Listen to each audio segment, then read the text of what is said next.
Nah, setelah kita mengetahui apa itu sustainable fashion, bagaimana implementasinya, kaitannya dengan SDGs Poin 12 dan lain-lain. Nah, sekarang kita mencari tahu bagaimana jika tidak menjalankan sustainable fashion dan apa sih dampaknya.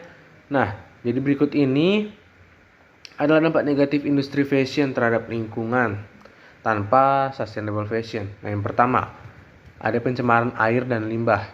Proses pewarnaan tekstil dan pengolahan serat menghasilkan limbah kimia yang mencemari air tanah dan sungai. Bahan kimia ini dapat merusak ekosistem air dan berdampak buruk pada kehidupan air. Menurut WRI atau World Resources Institute tahun 2017, ada sekitar 20% populasi air limbah industri di seluruh dunia berasal dari industri fashion. Lalu yang kedua itu ada penggunaan air yang besar. Produksi kain seperti kapas memerlukan jumlah air yang besar. Di beberapa wilayah di mana kapas ditanam, ini dapat menyebabkan kelangkaan air. Menurut UNCTAD atau United Nations Conference on Trade and Development tahun 2020, ada sekitar 93 miliar meter kubik air cukup untuk memenuhi kebutuhan 5 juta orang, namun digunakan oleh industri fashion setiap tahunnya. Ini maksud pemborosan ya, sehingga berkontribusi signifikan terhadap kelangkaan air di beberapa wilayah. Lalu yang ketiga itu ada pemanasan global. Jadi industri fashion berkontribusi pada pemanasan global melalui penggunaan energi fosil dalam produksi dan transportasi pakaian. Selain itu, produksi kapas konvensional yang memerlukan pestisida dan pupuk kimia juga berdampak negatif pada lingkungan. Menurut UNEP atau United Nations Environment Program tahun 2018, industri fashion bertanggung jawab atas 8 hingga 10% emisi karbon umat manusia.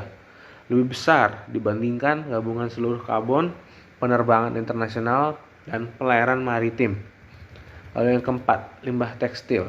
Industri fashion menghasilkan limbah tekstil dalam jumlah besar. Pakaian yang dibuang di tempat pembuangan sampah umumnya membutuhkan waktu yang lama untuk terurai dan dapat menghasilkan metana, gas rumah kaca yang lebih kuat daripada karbon dioksida. Menurut UNEP tahun 2018, setara dengan satu truk sampah berisi pakaian dibakar atau dibuang ke tempat pembuangan sampah tiap detiknya, dan sekitar 60% dari seluruh bahan yang digunakan oleh industri fashion terbuat dari plastik. Yang kelima, ada penebangan hutan. Jadi produksi bahan baku seperti rayon dan viscose seringkali melibatkan penebangan hutan yang tidak berkelanjutan, tidak terkendali, yang mengancam ekosistem dan keanekaragaman hayati. Yang keenam, dampak bahan baku. Penanaman kapas konvensional menggunakan pestisida dan pupuk kimia yang berdampak buruk pada tanah dan ekosistem. 7. Sisa plastik mikro. Bahan sintetis seperti polyester dan nilon melepaskan serat plastik mikro ke dalam lingkungan saat dicuci yang dapat mencemari air dan berdampak negatif pada makhluk hidup yang tinggal di dalamnya.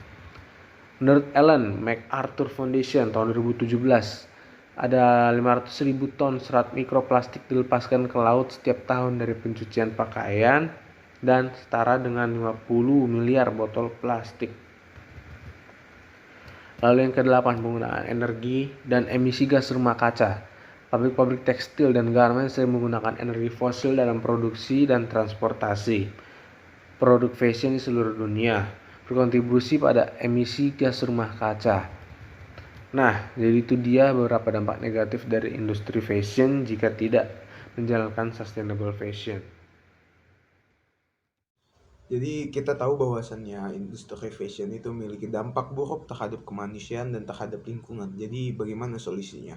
Sustainable fashion. Mari kita jabarkan. Sustainable fashion terdiri dari dua kata, sustainable dan fashion. Sustainable artinya berkelanjutan, lalu fashion artinya adalah penampilan, meliputi pakaian, gaya rambut, aksesoris, tata rias, dan lain-lain. Tapi yang paling penting adalah pakaian. Jika kita berbicara tentang fashion, maka yang terlintas di kepala kita yang pertama adalah pakaian. Atau dalam fungsinya paling primer adalah sandang. Dan setiap manusia pasti memerlukan sandang. Itu adalah kebutuhan primer manusia. Tidak peduli kaya atau miskin, ataukah Anda peduli dengan trend fashion atau tidak, semua orang pasti bergantung kepada sandang. Jadi sustainable fashion atau fashion berkelanjutan adalah praktik dalam fashion yang mengedepankan nilai-nilai di mana aspek-aspek yang terlibat di dalamnya seperti buruh, kemanusiaan, dan alam itu dilindungi dilindungi dan dijaga sebagaimana mungkin sehingga akan terus berkelanjutan sampai ke depannya.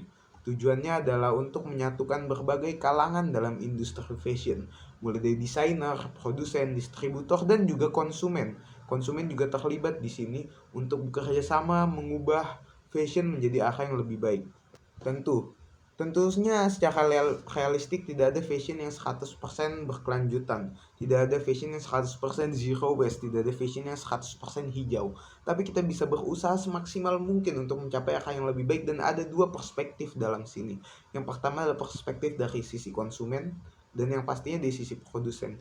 Jadi dari sisi konsumen kita harus tahu bahwanya setiap individu secara sadar membeli, memakai atau mengkonsumsi, memiliki dan juga memiliki pakaian.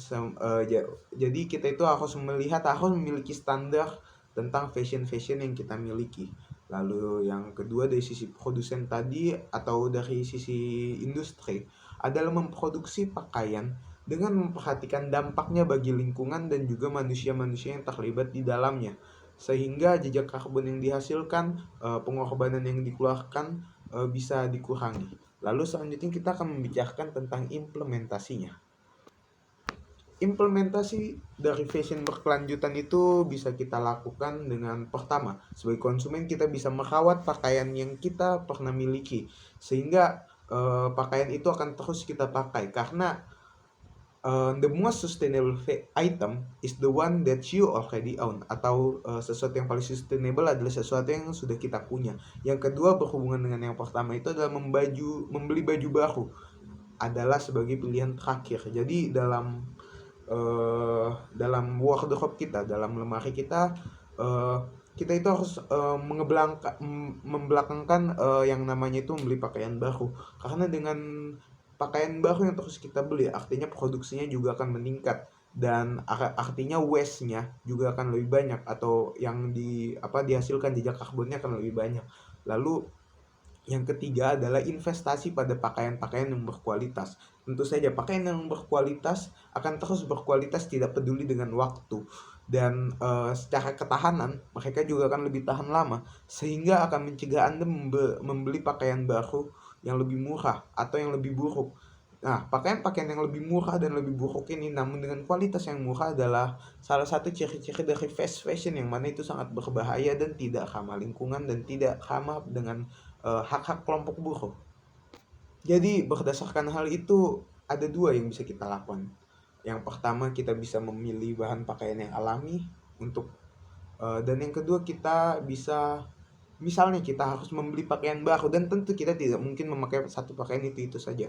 Pakaian yang baru ini alangkah baiknya kita membelinya dari dari merek-merek, dari produsen-produsen yang merupakan merek fashion lambat, yang slow fashion, bukan yang fast fashion. Karena fast fashion itu mendorong jejak karbon semakin besar karena mereka memproduksi secara cepat dan massal.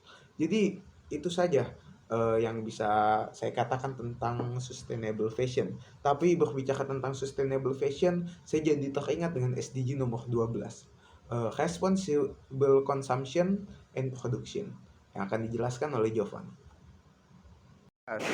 Baik, terima kasih Nathanael. Selanjutnya saya akan membicarakan mengenai poin ke-12 SDGs, yaitu Responsible Consumption and Production, di mana menekankan pentingnya mengurangi limbah dan konsumsi yang berlebihan.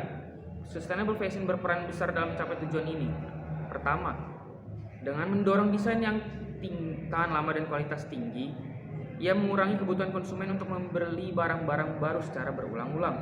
Hal ini mengurangi limbah tekstil dan mengurangi konsumsi sumber daya alam. Selain itu, upaya sustainable fashion untuk mengurangi pemakaian bahan berbahaya dan produk kimia berdampak positif pada kesehatan dan keselamatan konsumen. Selanjutnya, secara keseluruhan, sustainable fashion adalah instrumen yang kuat dalam mencapai SDGs poin ke-12 dengan mengurangi konsumsi berlebihan, limbah, dan dampak negatif pada lingkungan. Sustainable fashion memainkan peran penting dalam memajukan tujuan pembangunan berkelanjutan dan menciptakan masa depan yang lebih baik bagi generasi mendatang. Hal ini adalah tonggak penting dalam transformasi industri fashion menjadi sesuatu yang lebih bertanggung jawab dan berkelanjutan. Terima kasih. Baik, jadi menurut pemaparan tadi ada kesimpulan yang bisa kita tarik. Contohnya, betapa bahayanya industri fashion terhadap lingkungan kita, mulai dari mikroplastik, limbah-limbah yang tentunya berbahaya bagi lingkungan, dan tentunya berbahaya bagi ekosistem alam kita. Lalu sustainable fashion di sini hadir sebagai solusi dari semua itu dengan cara-cara untuk mengarahkan mode-mode fashion dan industri fashion ke arah yang lebih baik dengan cara seperti konservasi lingkungan, menggunakan alat-alat atau sumber material yang lebih baik, penggunaan buku yang etis, dan tentunya dari sisi konsumen juga ada. Malah konsumen di sini berperan berat untuk memahat jalan industri fashion ke jalan yang benar.